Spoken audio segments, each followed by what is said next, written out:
السلام علیکم۔ وعلیکم السلام۔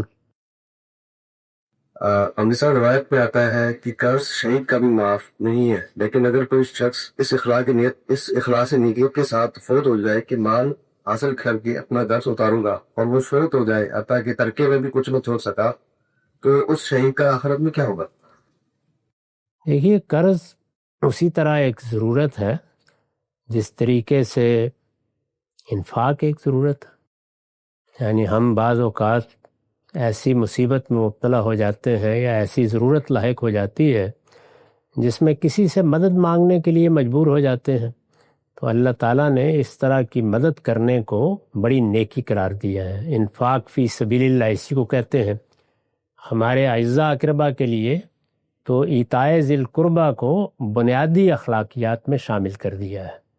اس وجہ سے کوئی آدمی اگر آپ کے پاس آتا ہے، اپنی ضرورت پیش کرتا ہے، آپ کے پاس اپنی ضرورتوں سے زیادہ کوئی ہے تو دے دیجئے، لیکن اگر آپ دینے کا حوصلہ نہیں رکھتے تو پھر آپ قرض دے دیں۔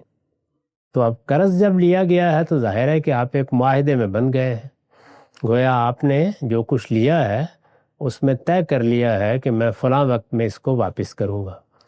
تو فلاں وقت کا مطلب ہی یہ ہے کہ آپ کو اب اہتمام کرنا ہے کہ وہ روپیہ یا وہ چیز جو آپ نے لی ہے وہ آپ کے پاس آ جائے۔ تو اگر تو یہ اضطرارً نہیں آئی، یعنی آپ نے پوری کوشش کی لیکن حالات ایسے ہو گئے تو آپ معذور ہیں، اور اضطرار میں ہر چیز معاف ہوتی ہے۔ لیکن اگر آ گئی اور جانتے بوجھتے قرض نہیں دیا یا دوسری چیزوں کو ترجیح دی یا فیصلہ کر لیا کہ یہ تو اب دے ہی دیا اس شخص نے، تو پھر ظاہر ہے کہ مواخذہ ہوگا۔ تو یہ اس قرض کے بارے میں فرمایا ہے جس کے لیے آپ نے کوشش بھی نہیں کی، یا کوشش کی کچھ حاصل ہوا اور دینے کے لیے آمادہ نہیں ہوئے، جانتے بوجھتے آپ نے کسی کے پیسے دبا کر رکھے، تو ظاہر ہے کہ پھر یہ ایک بڑا جرم ہے۔ لیکن جب کبھی اضطرار پیش آ گیا تو پھر معافی ہے اس کے لیے۔ بلکہ اس میں دیکھیے اللہ تعالیٰ نے لوگوں کو نصیحت کی ہے کہ جو لوگ اس طرح کی مشکل میں مبتلا ہو جائیں فَنَظِرَةٌ إِلَىٰ مَيْسَرَةٍ، ان کو مہلت دو، ان سے تقاضا نہ کرو۔